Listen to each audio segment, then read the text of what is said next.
사도신경 하심으로 2022년도 1월 12일 수요일 온라인 아침 기도회 하나님께 올려드리겠습니다. 전능하사 천지를 만드신 하나님 아버지를 내가 믿사오며 그 외아들 우리 주 예수 그리스도를 믿사오니 이는 성령으로 잉태하사 동정녀 마리아에게 나시고 본디오 빌라도에게 고난을 받으사 십자가에 못 박혀 죽으시고 장사한 지 사흘 만에 죽은 자 가운데서 다시 살아나시며 하늘에 오르사 전능하신 하나님 우편에 앉아 계시다가 저리로서 산자와 죽은 자를 심판하러 오시리라. 성령을 믿사오며 거룩한 공회와 성도가 서로 교통하는 것과 죄를 사하여 주시는 것과 몸이 다시 사는 것과 영원히 사는 것을 믿사옵나이다. 아멘. 찬송가 502장 찬송하시겠습니다.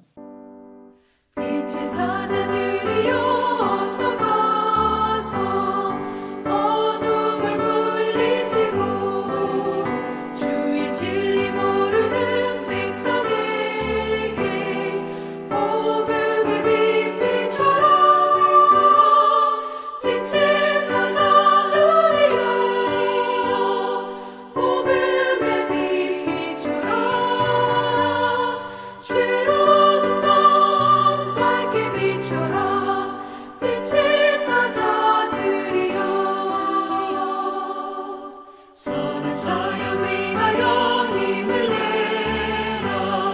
주와 함께 하시겠네. 주의 크신 사랑을 전파하며 복음의 빛 비춰라. 빛의 사자들이여 복음의 빛 비춰라. 죄로운 밤 밝게 비춰라. 빛의 사자들이여 주님 부탁하신 말 순종하여 이 진리 전파하라. 산을 넘고 물 건너 힘을 다해 복음의 빛 비춰라. 빛의 사자들이여 복음의 빛 비춰라. 죄로운 밤 밝게 비춰라. 빛의 사자들이여 동서남북 어디나 땅끝까지 주님만 의지하고 눈 어두워 못 보는 백성에게 복음의 빛 비춰라.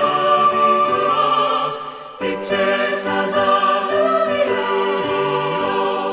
복음의 빛 비춰라.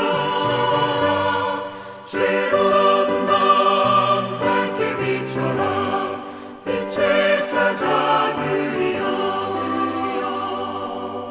하나님 아버지 감사합니다. 지난 밤에도 단잠을 재워주시고 이 새벽에도 단잠을 깨워주셔서 오늘도 주님이 부르심에 순종함으로 나와 주님이 예비하신 말씀을 통해서 인도하신 대로 나갈 수 있도록 은총 내려주심을 감사합니다. 하나님 오늘도 영의 양식을 주님께로 베풀어 주실 때 하나님 오늘도 주님께서 어떤 길로 저희들을 인도하시는지 바르게 깨닫게 하시고 순종케 하여 주시어서 오늘도 주님이 예비하신 하늘의 능력 덧입고 믿음으로 승리하는 복된 하루가 되게 하여 주옵소서. 감사드리오며 우리 주 예수 그리스도의 이름으로 기도드리옵나이다. 아멘. 자, 이 아침에 하나님이 주시는 말씀은 신약성경 요한복음 1장 19절부터 28절까지 말씀입니다. 자, 화면을 보시면서 19절부터 우리 함께 합독하시겠습니다. 유대인들이 예루살렘에서 제사장들과 레위인들을 요한에게 보내어 내가 누구냐 물을 때에 요한의 증언이 이러하니라. 요한이 드러내어 말하고 숨기지 아니하니 드러내어 하는 말이 나는 그리스도가 아니라 한데 또 묻되 그러면 누구냐 내가 엘리야냐 이르되 나는 아니라 또 묻되 내가 그 선지자냐 대답하되 아니라 또 말하되 누구냐 우리를 보낸 이들에게 대답하게 하라. 너는 내게 대하여 무엇이라 하느냐 이르되 나는 선지자 이사야의 말과 같이 주의 길을 곧게 하라고 광야에서 외치는 자의 소리로다 하니라. 그들은 바리새인들이 보낸 자라. 또 물어 이르되 내가 만일 그리스도도 아니요 엘리야도 아니요 그 그 선지자도 아닐진데 어찌하여 세례를 베푸느냐. 요한이 대답하되 나는 물로 세례를 베풀거니와 너희 가운데 너희가 알지 못하는 한 사람이 있었으니 곧 내 뒤에 오시는 그이라. 나는 그의 신발끈을 풀기도 감당하지 못하겠노라 하더라. 이 일은 요한이 세례 베풀던 곳 요단강 건너편 베다니에서 일어난 일이니라. 아멘.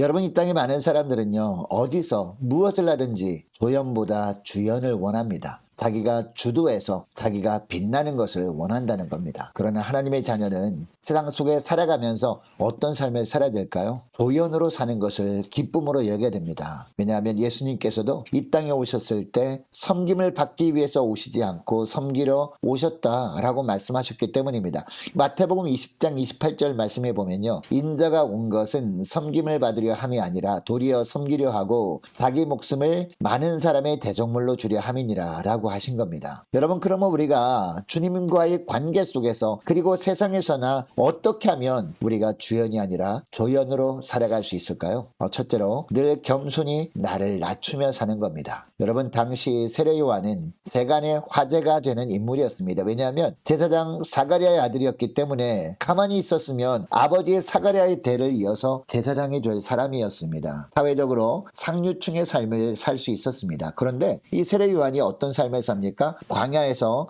메뚜기와 석청을 먹고 삽니다. 그리고 낙타 털 옷을 입고 짐승 가죽으로 된 허리띠를 띠고 살았습니다. 여러분, 왜 이런 삶을 살았을까요? 예수님이 오실 길을 준비하기 위해서 이렇게 한 겁니다. 그러니까 세례 요한이 겉모습은요, 누가 보더라도 범상치 않아 보였던 겁니다. 그리고 당시 사람들은 구약에 예언된 메시아를 간절히 기다리고 있지 않았습니까? 그런데 편안한 삶을 버리고 광야에서 이처럼 범상치 않은 모습으로 살고 있는 세례 요한을 보면서 혹시 이 사람이 메시아가 아닐까 생각하는 사람들이 많았던 겁니다. 그래서 유대인들에 의해서 보냄을 받은 제사장들과 레위인들이 세례 요한을 찾아가서 세례 요한에게 혹시 그리스도냐? 라고 물었던 것 같습니다. 그런데 20절 하반절 말씀을 보니까 세례 요한이 뭐라고 대답합니까? 자기는 그리스도 곧 메시아가 아니라고 단호하게 이야기합니다. 21절에 보니까 사람들이 그래서 또 묻습니다. 그리스도가 아니면 그러면 엘리야냐? 라고 했지만 엘리야도 아니라고 세례 요한이 대답합니다. 심지어는 선지자도 아니라고 합니다. 여러분, 당시 세례 요한은요, 사람들이 메시아라고 생각할 정도로 인기를 얻고 있었어요. 그러나 자신이 메시아가 아니라는 점을 분명하게 밝힘으로 말미암아 사람들이 혼란에 빠지지 않고 오직 그리스도에게만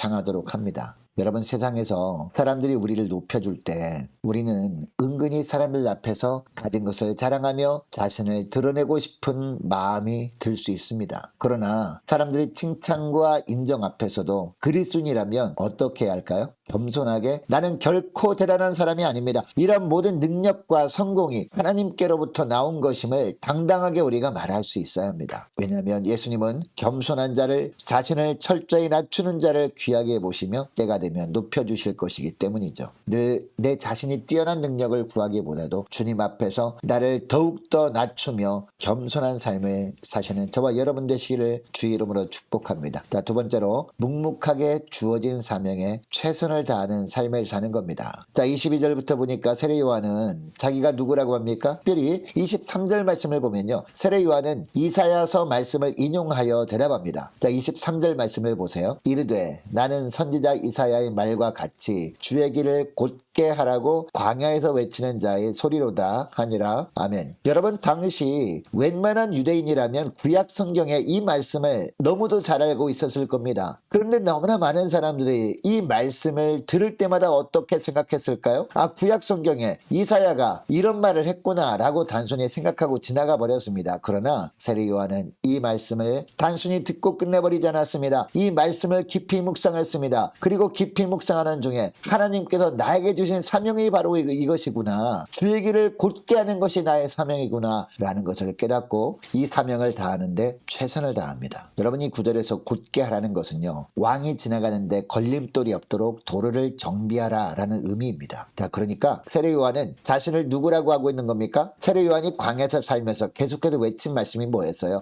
회개하라, 천국이 가까이 왔느니라 라는 말씀 아닙니까? 여러분, 여기서 천국은 무엇을 의미합니까? 우리가 장차갈 천국을 의미하기도 합니다. 그러나 이 땅에 있는 동안에 우리 예수님께서 왕되심으로 말미암아 다스려 주시는 이 땅에서 통치적 개념의 천국을 누리는 것을 의미합니다. 그러니까 천국이 가까이 왔느니라 라는 말은 무슨 말이냐? 예수님이 공생의 사역이 시작되는 때를 말하는 것이죠. 그때부터 우리 예수님께서 우리의 삶의 왕으로서 좌정하시면서 우리 주님께서 다스려 주시는 그런 통치적 개념이 천국을 의미합니다. 이 천국이 가까이 왔다라는 겁니다. 여러분, 그러니까 세례 요한은 예수님이 공생의 사역을 시작하기 전까지 광야에서 계속 이렇게 외침으로 말미암아 사람들이 메시아이신 예수 그리스도 앞으로 나오도록 인도하는 자가 자신이라고 하고 있는 겁니다. 자, 그러니까 세례 요한은 예수님을 만나기 전까지 하나님께서 자기에게 맡기신 사명을 감당하는데 최선을 다하고 있던 겁니다. 여러분, 우리는 다시 오실 예수님을 기다리고 있습니다. 세례 요한이 예수님이 오실 길을 준비했던 것처럼 우리도 장차 재림하실 예수님이 오실 길을 준비해야 됩니다.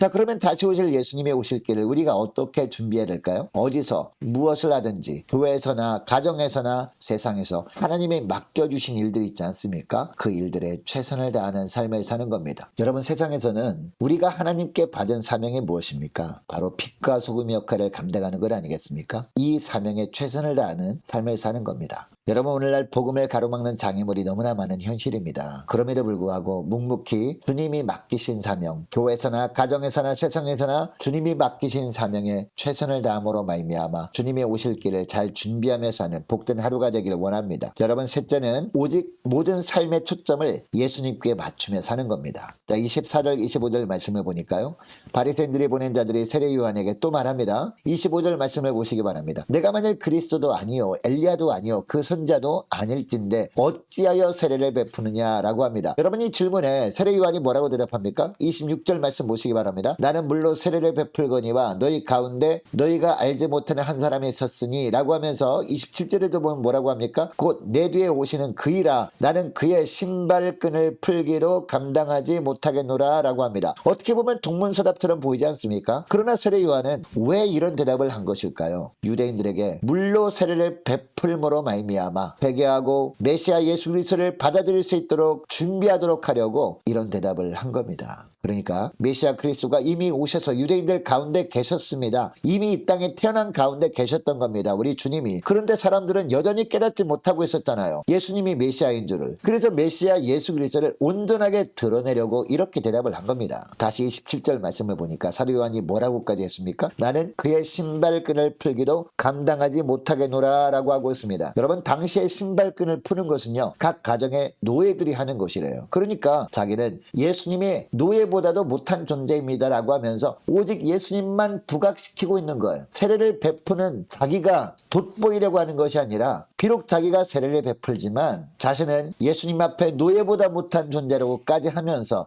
예수님만 드러내려고 하고 있는 겁니다. 모든 초점을 예수님께 맞추고 있는 겁니다. 여러분, 이처럼 세례 요한은 어떤 상황에서도 오직 예수 그리스도에게 집중하고 있습니다. 또한 세례 요한의 사역에 대한 소문이 온 유대와 예루살렘에까지 퍼져 있었습니다. 수많은 사람들이 그에게 몰려들었습니다. 그럼에도 그의 모든 행동과 메시지는요, 오직 예수님만을 향하고 있습니다. 여러분, 이것을 보면 우리의 모든 삶도 오직 표대 되시는 예수님에게만 맞춰져 있어야 할 줄 믿습니다. 이런 삶을 살 때 우리 주님께서 우리를 또한 높여주실 뿐만 아니라 우리에게 있는 여러 가지 필요한 부분도 채워주시고 우리에게 있는 여러 가지 문제들도 우리 주님께서 주님의 방법으로 해결해 주실 줄 믿습니다. 여러분, 오늘 하루 예수님 앞에서 더욱 낮아지는 겸손한 모습으로 주님의 길을 예비하는 삶을 사는 저와 여러분 될 수 있기를 원합니다. 뿐만 아니라 주어진 자리에서 주님이 맡기신 사명에 최선을 다하는 삶을 통해서 오직 삶의 초점을 예수님께만 맞추며 사는 복된 하루가 되기를 주의 이름으로 축복합니다. 자, 오늘 말씀을 기억하며 함께 기도하기를 원하는 것은요, 하나님, 늘 주님 앞에서 겸손히 나를 낮추고 주님만 높이며 살게 하여 주옵소서. 주님이 주신 사명 묵묵히 감당하며 살게 하여 주옵소서. 오직 예수 그리스도께 초점을 맞추는 삶을 사는 복된 하루가 되길 원합니다. 간절히 기도했으면 좋겠습니다. 하나님, 오늘 수요예배 은혜를 베풀어 달라고 함께 기도하기를 원합니다. 올해 세움받은 일꾼들 모두 순종할 수 있도록 함께 기도하기를 원하고 많은 환우들 위해서 기도해 주시기 바랍니다. 자, 수능을 치는 우리 수험생들